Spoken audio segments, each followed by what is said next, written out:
Welcome to ITV. This is Dr. Yavuz Selim Salai, physician, entrepreneur, and venture architect. As I promised you, ITV stands for Idea to Business, Innovation to Brand, Interest-Free to Baraka and Abundancy. And we are hosting amazing guests for our viewers, close to 900 million viewers across more than 40 countries in Africa.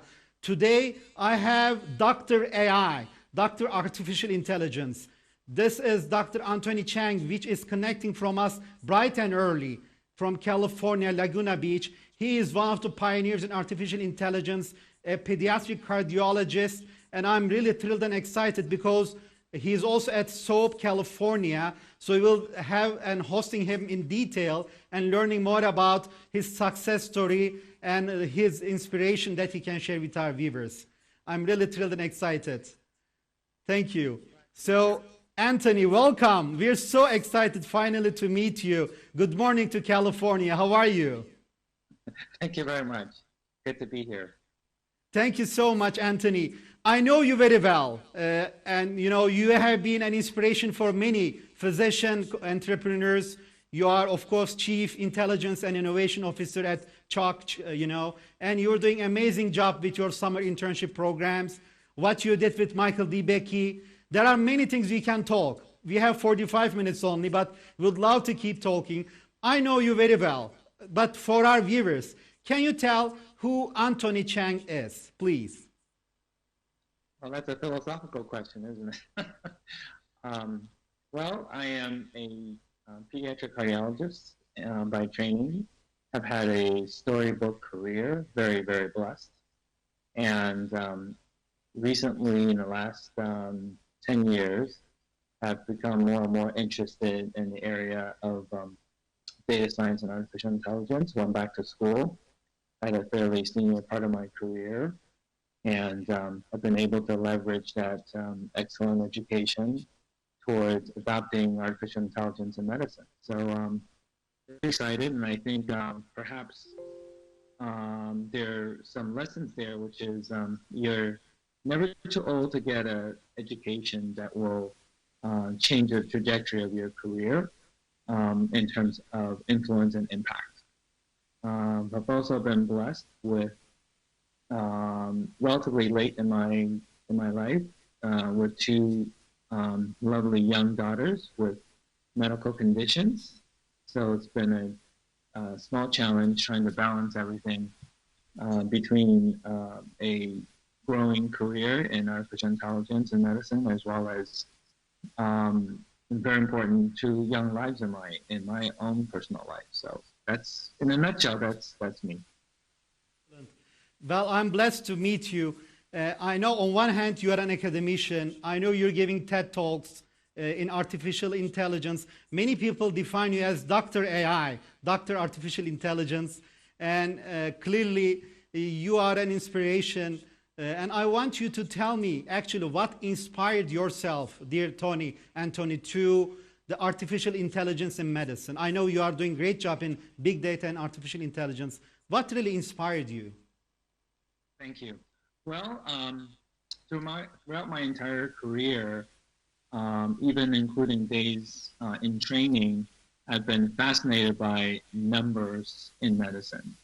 And I have to say, I'm blessed with mentors like Dr. Bill Norwood, who was my mentor when I was in training, to think about numbers and theories like chaos theory, complexity theory, and I just became more and more fascinated. And early in my career, I realized that most of the answers in medicine are either not accurate or incomplete. And so even in my early part of my career, I was wondering about having a supercomputer that will incorporate everyone's knowledge and all the patient data and come up with the best answers. So in a way, I was already interested in artificial intelligence even 30 years ago. And I've always loved statistics, analytics, and of course, with the recent boom in artificial intelligence since perhaps the 2010, then that interest became even more serious, and I went back to school.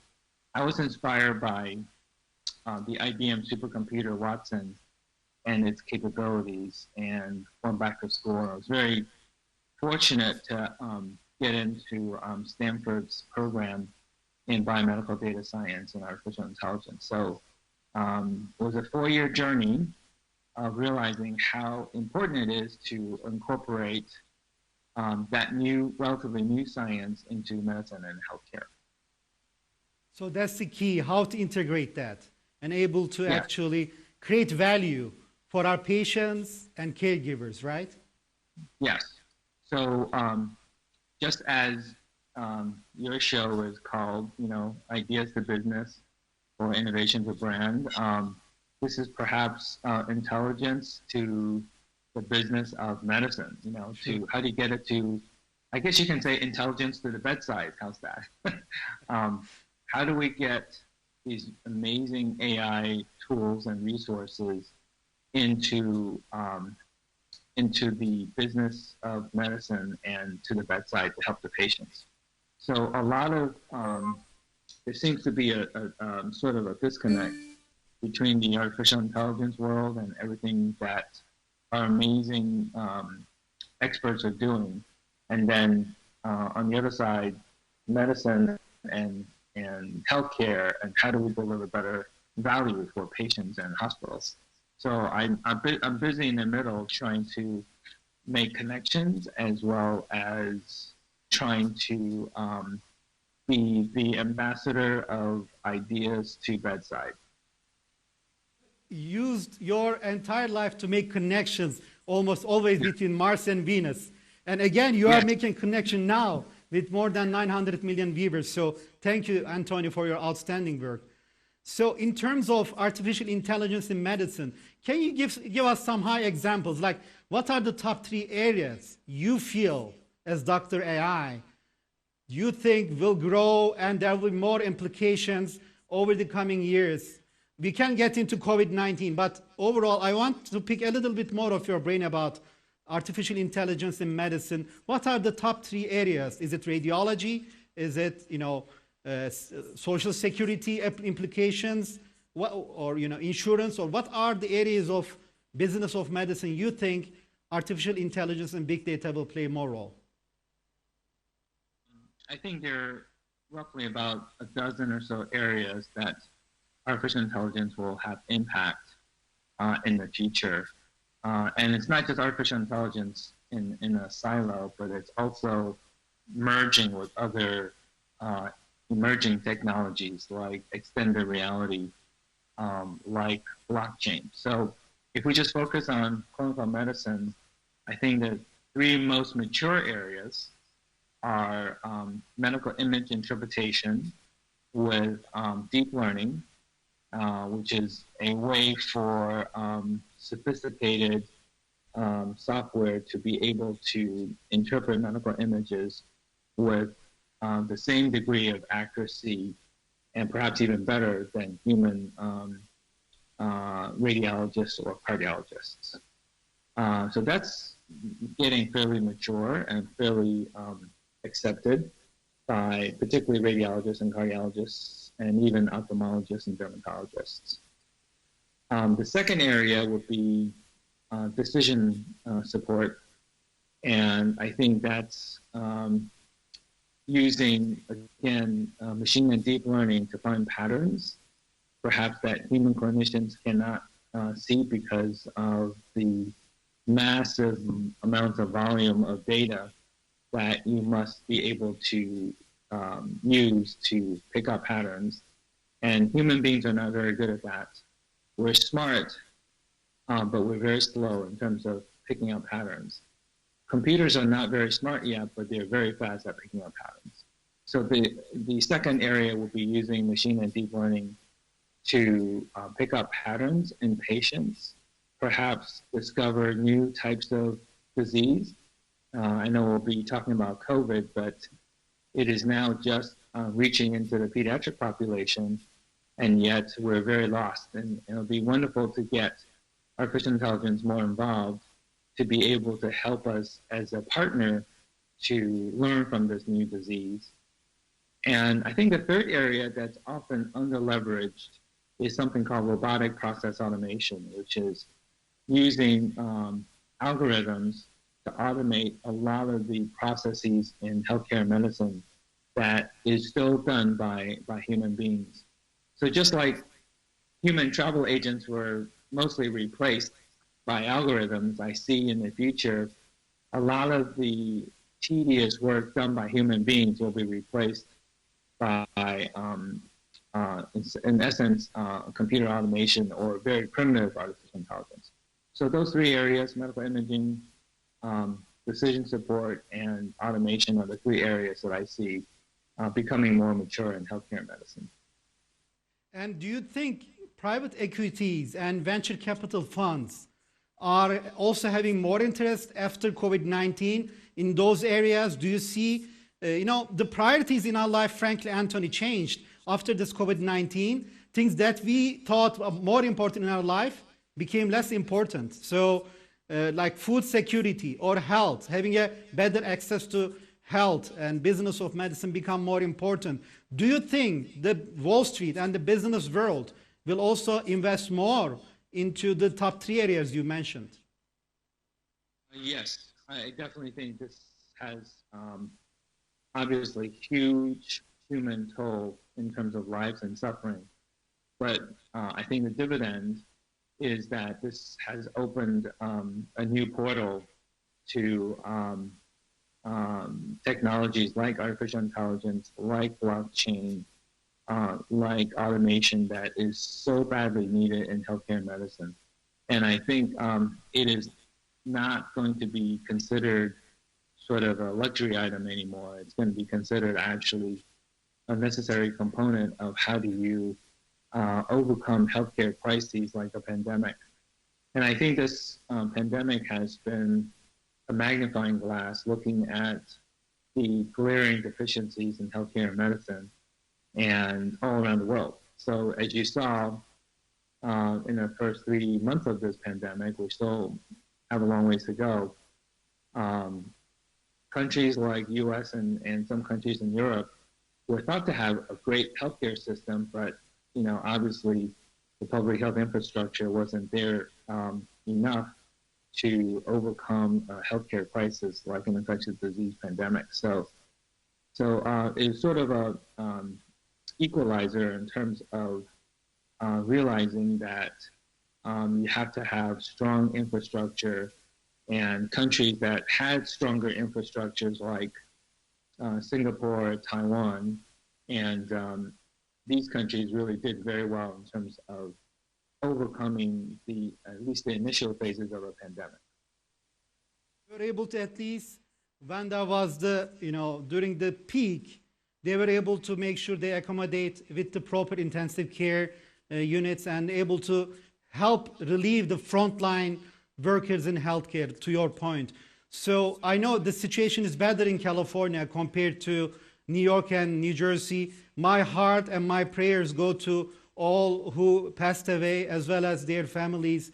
So this is a global crisis, Anthony. This is bigger than the Great Depression, to my point. This is bigger than the 2009 Wall Street, because this crisis is a crisis which is not starting from Wall Street to Main Street. This is coming from Main Street to Wall Street and the entire financial, because this is our actual being, being locked down, being not have the freedom. So we appreciate many things in life that we were not appreciating before.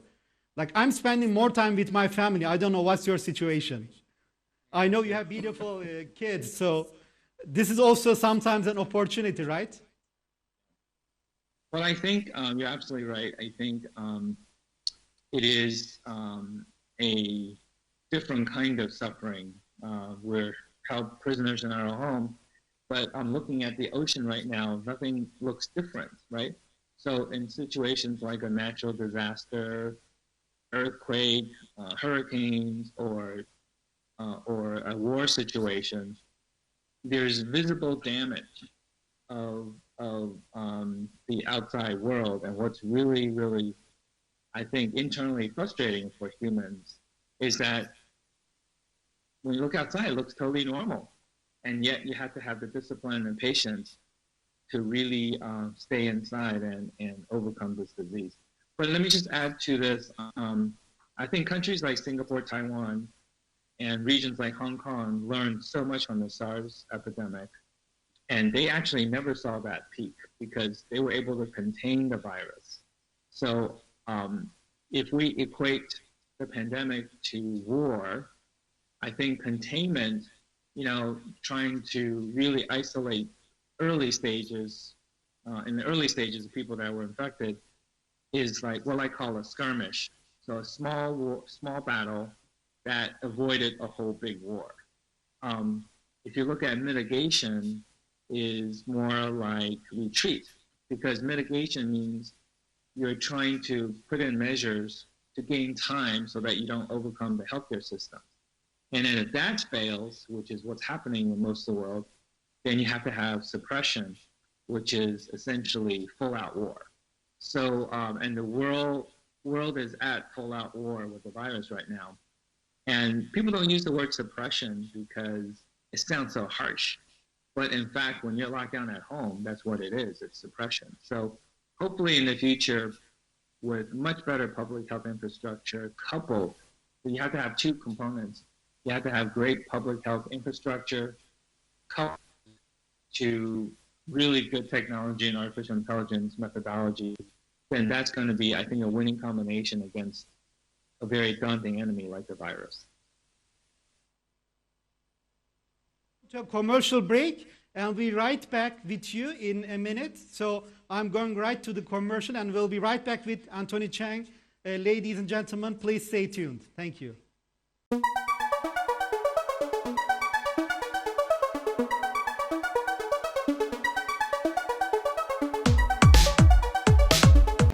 Welcome to ITB. This is Dr. Yavuz Sılay. As you know, I'm with Dr. Anthony Chang, known as Dr. AI.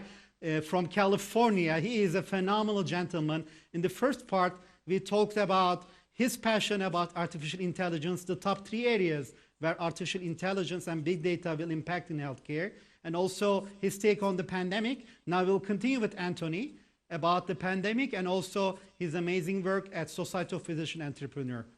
Anthony, welcome back. Thanks for your time.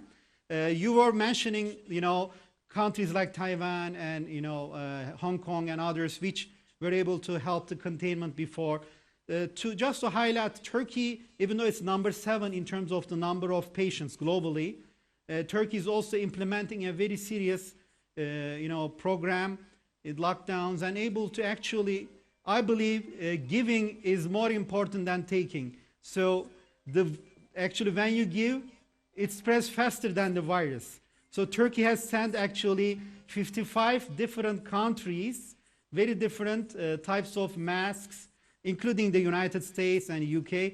I think this also taught us more of giving rather than taking, because you can have, after this initial fear and chaos, rather than closing into yourself, you should get inspired to help others, and from that feel more confident for your well-being. Do you agree with that? I absolutely do. I think one of the best traits of a great entrepreneur, and you see examples of this around the world, is generosity. Generosity with your time and generosity with your funding, if you're capable of doing that. And you see, I think one of my big heroes is Bill Gates. How he went from a computer nerd to Microsoft to being probably the greatest philanthropist in the world right now. So, and is genuinely concerned about the welfare of the world, which is such a great role model for young people that you can make a difference in the world. And his work with global health has been outstanding. Coming from no background in this area at all to what is, considered one of the best experts in the world right now. So I think he's a great role model for being generous and being an entrepreneur at the same time. And even the way he approaches philanthropy is different and is innovative. He nicely demands a return on the investment for his work in global health. So really, really a great admirer of his work and what he's doing in terms of global health. Anthony, you are a pediatric cardiologist, one of the best ones in the world. You are also the Chief Intelligence and Innovation Officer.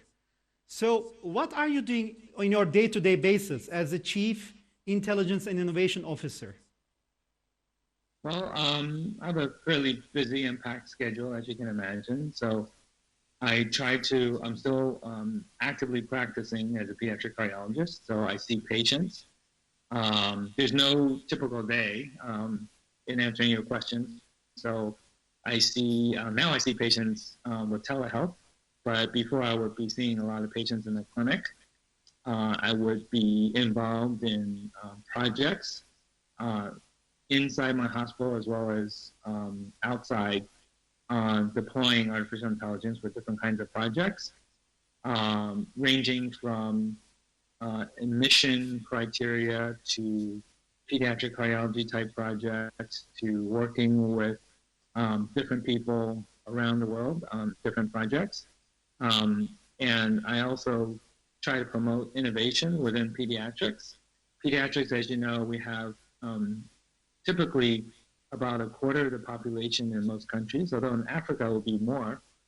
And yet we have very little resources that are provided because most people assume kids are healthy and and yet we have a lot of the burden in healthcare. So I try to promote innovation around the world in pediatric innovation. And we have countries, we actually had an institution from Africa represented at one point. So we tried to promote pediatric innovation with an organization called the International Society for Pediatric Innovation, or I-SPI. So I-SPI tries to promote innovation around the world. And of course, many of the entrepreneurial concepts are embedded in that organization. So between I-SPI and what I do in artificial intelligence and medicine, we have a lot of things going on at the same time. And of course, very important for me to maintain my practice as a pediatric cardiologist as well. Excellent. So it's not a typical physician day-to-day job, what you're doing, and you are actually doing what inspires you, which is a good lesson for our viewers as well. So if you do what you like and you're happy in what you're doing, that's what matters, I believe so. And then more success, like Anthony Chang. Yeah, I think if you're passionate about what you're doing, then nothing seems like work. Like today, I also am involved with artificial intelligence in medicine, or AI Med, as you know. That's a large enterprise trying to democratize and teach artificial intelligence to clinicians, at the same time teach clinical medicine to the AI experts, trying to force, in a good way, a meeting place in the middle. So I'm very busy involved. I have webinars for that. I have a lot of projects for that. And I do a lot of writing in that area. So my day-to-day is really full of basically things I do that don't feel like work, but feel like sort of fulfilling my passion, which is clinical medicine, artificial intelligence. So you're absolutely right.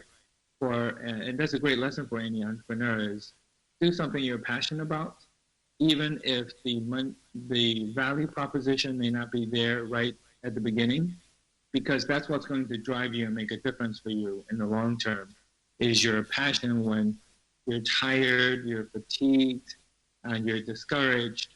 I think it's your passion that's going to break through those barriers as much as possible.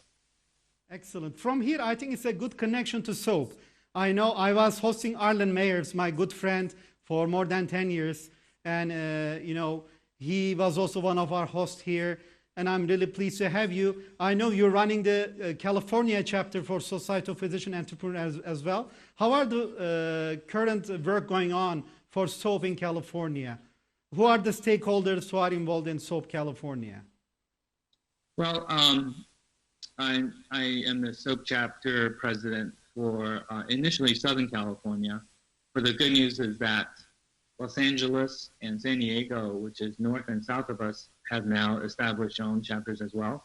But as with any entrepreneur, we try to consolidate people as much as possible. So we actually have a planned webinar for all of Southern California and connecting with Northern California, and all California webinar. And I think some very important guides for an entrepreneur is something we really ascribe to. So one is network. So I think it's very important to network. Just like you and I, we didn't know each other last week, right? So within a very short time, we're able to form a friendship and learn from each other. So I think networking is really, really key for any entrepreneur. I think the second thing is education. Many entrepreneurs go into a startup situation without adequate education for what entrepreneurship is about, what is innovation, what is how do you get financial support. So I think education is really key. It doesn't have to be, going back to school for the education. But it has to be some self-education. And I think the last important thing is funding. You have to have, at some point, even if you start off with very little funding, at some point you need a substantive amount of funding to really scale. And I think that's the main thing is you can have a great idea and you can run, bootstrap your operations, but in order to scale, you're going to need funding. So I think networking, education, and funding are really, really the three most important things, I think, in entrepreneurship as well as in any venture. It doesn't even have to be a for-profit situation, even a non-for-profit. I think those three principles are very important. Absolutely. I came to Turkey about 8 years ago, and we established several different ecosystems for healthcare, like BioCube, Bioentrepreneurship Innovation Center. I would love to host you in Istanbul one day. And we trained about more than 100 different companies and received investment for 5 of them in Turkey. And now we also established an angel investors network accredited by the Turkish government. And now I'm working on some private equity funds that will only focus on biohealth. So I think we should also have other discussions about the funding, because of course NIH or Turkish Science Council or others will give, the government grants are there, but to really drive innovation with the right business models, VC and PE funds are extremely important, including the angel investors network. So do you have these, of course, ecosystems in California? Is SOAP California in contact with these financial ecosystems? Yes, if you look at the most entrepreneurial cities in the world, we're blessed that San Francisco and Los Angeles are in the top 10 in terms of access to venture capital, as well as just having an ecosystem and a lot of people are interested in this area. So I think that's very important. I think, Africa is the sleeping giant in entrepreneurialism for the future. Africa has by far the highest percentage of young people as a continent. It will be a lot of the population growth for the next 25 years. That's why China is in Africa in a big way, because they realize that once you support Africa with infrastructure, the dividends are going to be very, very big, and Africa will be very entrepreneurial. So I'm very excited to see the future of Africa. I've had the privilege of visiting Africa a couple of times on medical missions, and I do see the potential of some very, very bright young people in this area. So I think, and I agree with your earlier comment that it's important for us to be generous, because we really, really, and this is perhaps very much against the nationalistic movement now that is unfortunately in some countries, but we really, really should be very global, because the pandemic taught us that, right? That it's really a global problem. It's not a national problem at all. And the other good thing about COVID-19 is it really broke down a lot of traditional barriers. Just as a concrete example, for my hospital, we've been talking about telehealth for 7 years or 8 years, and then it took 24 hours for us to be up and running. So in a good way, it broke down traditional mindset of barriers, and innovation really was accelerated because we had a common enemy in fighting the virus. 19 is not picking, rich or poor, or black or white. It's not picking. It's impacting all of us. So it's a global village, and we are equally getting this share. And we need to fight together and really think as global citizens. I agree with you. In terms of, I was discussing this with Arlen as well, Anthony. The regulatory paths also have been expedited, to your point, because many barriers are broken. Now, people are pushing for vaccine, right? If you listen to anyone, probably they are asking, when are we going to have a vaccine? When are we going to have, the best test with highest, sensitivity and specificity? So, do you think the regulatory approval process will continue to be expedited, or will it change after COVID-19? Well, I think just like the hype cycle, I think it's going to, I think we're in the hype stage where regulatory process, I think people realize that has to be changed. But I think that that kind of intensity is going to wane, but I think it's not going to be the same anymore. I think people realize that you can couple effective regulation with innovation, because before they were kind of opposing forces. I think now they have to be a little bit more in synergy, or at least in symbiosis, right? At least coexist. And I think they see the value in that, because I think the traditional timeline of vaccines for 18 to 24 months is not acceptable any longer. We need to change, because we have linear thinking, and innovation, as including vaccine development, should be exponential. We need to change. We talk about flattening the curve in this pandemic for the virus, but we need to bend the curve for us to fight the virus, because guess what? The virus is exponential. The virus is not linear. So human beings has to be exponential to keep up with the virus. So if you think about innovation as well as use of AI, we really need to be exponential to keep up with the virus. As Alan Turing, one of my other heroes, the British mathematician and a progenitor of artificial intelligence, has said, we need machines to fight against machines. Viruses, in my mind, is something called complex adaptive system, which means they're just little machines, but they're very good at what they do. And we need technology for public health, and we need technology in the form of artificial intelligence to have our machines fight against the virus. So I think we will win this long war, but I think we need to start think about smart use of public health and artificial intelligence to overcome this virus. And do you agree with the new normal? They say nothing will be the same again. Of course, there will be a coming back to the old days, but it will not be the same. They are talking all about a new normal.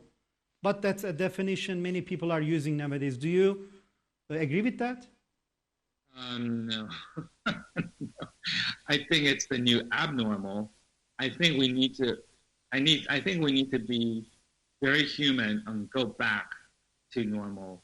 And the only way we're going to get there is to leverage what we have, again, in public health and in technology, including artificial intelligence, because we all want the old normal. The new normal is, I think, something that makes us feel a little bit better, that we can have part of the past normal. But I call it a new abnormal, because it's totally abnormal. Can you imagine meeting another human being, or when we meet, not have at least a handshake? It's very, very a human to be that way. So I do think we should aim to go back to the old normal and not settle for the new normal. I think that's going to be a mistake for humans for the future. I look at my young daughters, you have daughters too, and I cannot imagine that their world is going to be totally different. They're very physical, they love hugging, they love kissing, and we should not be overtaken by the virus. We should think of ways to have the real normal. But this new normal concept, I think we should not accept that. I call it the new abnormal because it's totally abnormal. So, We are rejecting it. That's it. denial, right? It's the Kubler-Ross stages. We're in denial and we're trying to accept. But I think this is not a good thing to accept, to be very, very different than what we've been. Human beings are different from viruses, obviously, and machines, in that we love being together, we love hugging, we love physical intimacy, we love big events. So we should not settle until we go back to the old normal and to go on with our lives. So there's something to be really aiming for. We will stay human, we will try to be human, and we should not let coronavirus, even the fear is taking over more. They say there is more people dying because of the fear, and also because we're locked down, being at home, not moving around, bad habits, appetite, less sleep. Actually, we're hurting more ourselves than the impact of coronavirus. So I think those will be done in the future. There will be more studies about the actual health toll of coronavirus and the fear of and the psychological impact of COVID-19. Absolutely. I think mental health has really will escalate. And also, remember, there's still a lot of patients with non-COVID diseases that we're not taking care of right now. So the ones with chronic diseases really need to be taken care of. So the collateral damage is just huge for COVID-19. But I think I have trust and faith and optimism for human beings. I think this is a global war, and I think we will come out ahead. I think the good will win because we have things that the viruses don't have, which is a survival instinct. They're automatons replicating. We have a passion to live life. So we really will come out ahead. So I'm cautiously optimistic that we have suffered and we will learn from this apocalyptic world.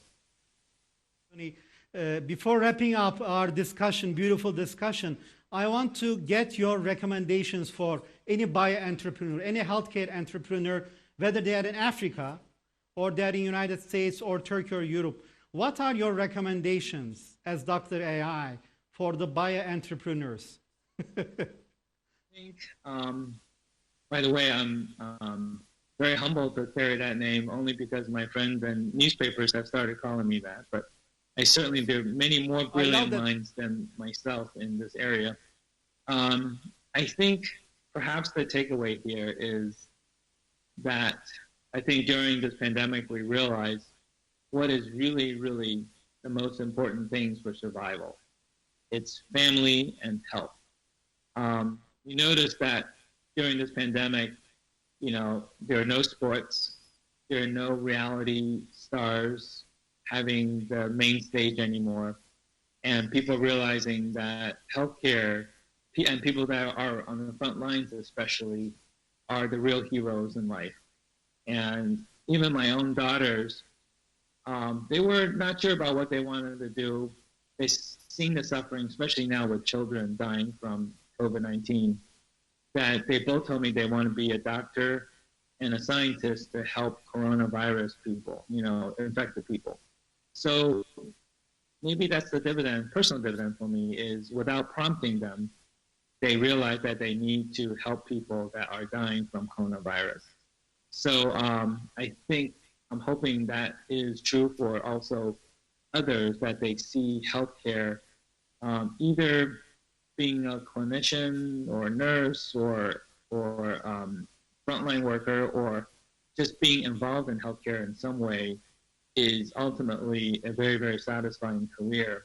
And not to take anything away from sports stars and celebrity stars, but perhaps we need to balance, admiration for those stars with what I consider the real stars in life, which is the healthcare worker, or anyone involved in healthcare is a hero in my book. So, And I think we should also have for their college tuitions, their burden.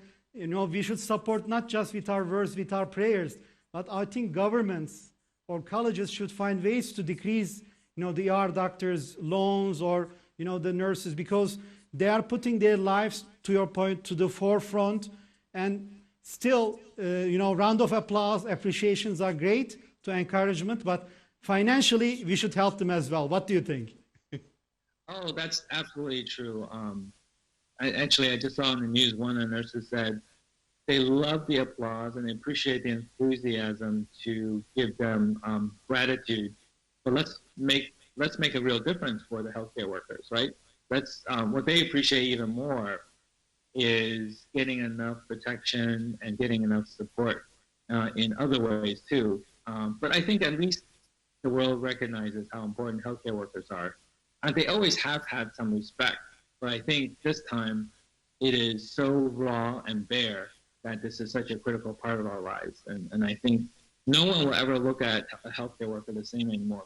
And I think also, to your point earlier, I think being in healthcare as an entrepreneur is also going to be very, very productive, because I think more and more money will go into healthcare than ever before.